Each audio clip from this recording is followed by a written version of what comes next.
Oui, donc déjà bonjour au présent. La première partie, c'est chose qui avait déjà été prévue, c'est de présenter un projet, un nouveau projet de cours, d'échange avec les personnes qui connaissent un petit peu notre démarche et peut-être des nouvelles personnes. Euh, Ce que je souhaite, donc on est dans un cadre aujourd'hui où on est en pleine guerre, donc on ne peut poser que des intentions. Et puis que ces intentions puissent se réaliser au fur et à mesure de l'année. C'est ce que je veux dire. Nous avions déjà cette intention de l'arche de Noé, de l'arche d'Abraham, pardon. L'arche de Noé, c'est déjà fait, ça marche pour beaucoup de gens. On a eu cette idée, cette intuition de mettre en place une forme d'institut d'études universelles que moi j'ai nommé Arche d'Abraham, dans la mesure où le prototype d'Abraham, c'est vraiment le prototype universel.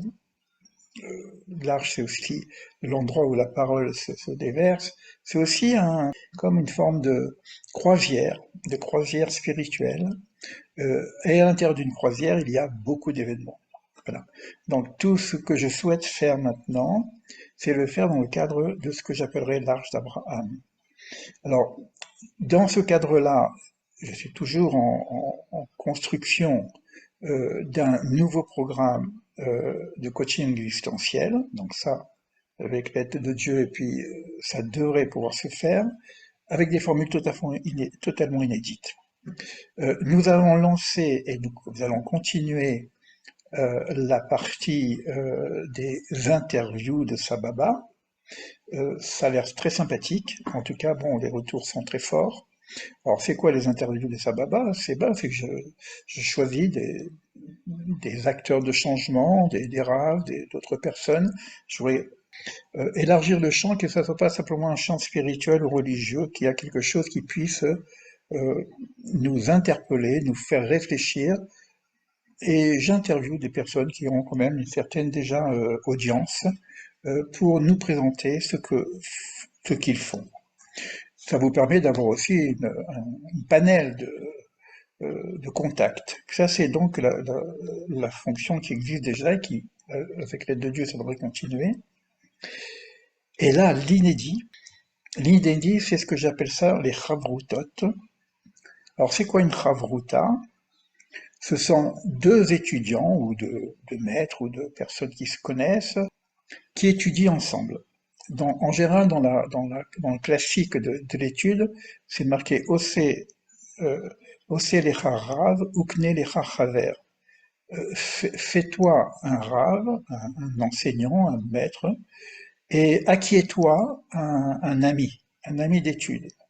La différence du rave et des amis d'études, le rave il donne sa conférence, son truc, bon, on peut poser des questions, mais on ne peut pas trop interrompre en tant qu'élève, puisqu'on est dans la réceptivité. Par contre, deux ravers, deux amis, sont parfois même en confrontation d'idées. C'est-à-dire qu'on prend un texte et on essaye de l'étudier ensemble, mais on n'est que deux. Alors, il est vrai aussi qu'il y a des études qui ne peuvent pas se faire autrement qu'à deux. J'ai déjà des validations de raves qui sont intéressés par cette formule-là. Alors, c'est quoi la formule? C'est que je vais ouvrir au public euh, la confrontation, l'étude, ce qu'on appelle des études sur texte avec quelques amis, raves et amis en même temps, sur des thèmes bien précis, qui vont durer toute l'année. Donc il va y avoir un programme, non pas que moi j'enseigne, non pas qu'un rave enseigne, mais un programme d'interaction, de décortiquage d'un texte. C'est-à-dire que ça veut dire avec des visions différentes, puisqu'on a quand même des approches pédagogiques, des approches d'études parfois différentes, et même des conclusions différentes. C'est ce qu'on appelle le chavruta. Et souvent dans les chavrutot, donc les discussions entre amis, il y a ce qu'on appelle des controverses. Évidemment, on va rester un petit peu aussi dans des textes qui devraient nous aider à apporter un peu de lumière à la situation que nous vivons. Ça ne veut pas dire qu'on va donner des conclusions. mais c'est une autre façon d'aborder un texte. Ça m'inspire, cette idée-là, je ne sais pas comment elle est venue, mais c'est des choses qui n'existent pas. C'est-à-dire que quand il y a deux amis qui étudient, c'est fermé, c'est que tous les deux, etc. Et vous pouvez observer, et après, pour les questionnements, je ne sais pas comment je vais les mettre en place, c'est une discussion que je vais avoir avec chacun d'eux. Mais les questionnements peuvent se faire ensuite, puisqu'il y a des replays. J'ai déjà parlé avec Rav Pinchas, puisque c'est le premier que j'avais invité en interview.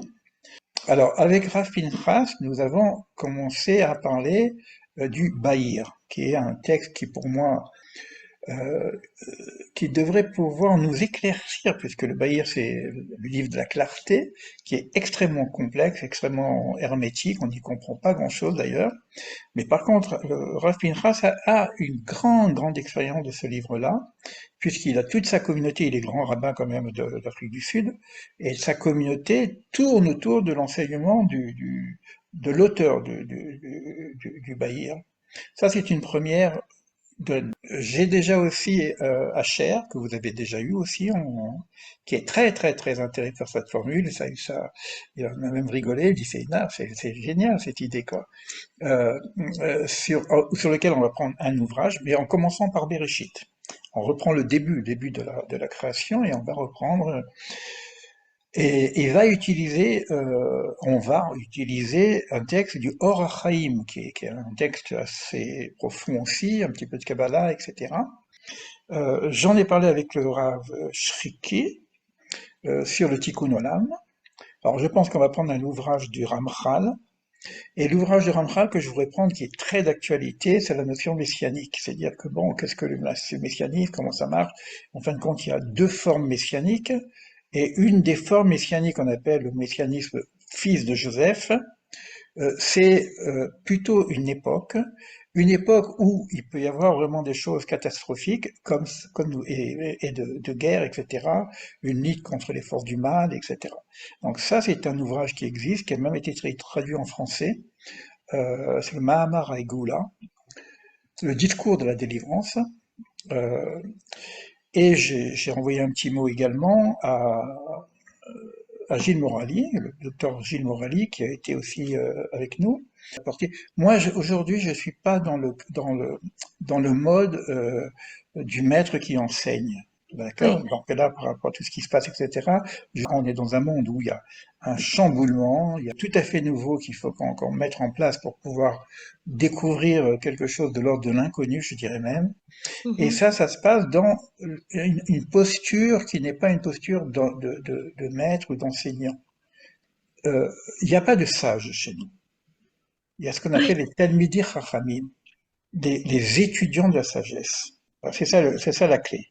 C'est-à-dire, ce sont des étudiants de la sagesse qui vont décortiquer ensemble un texte.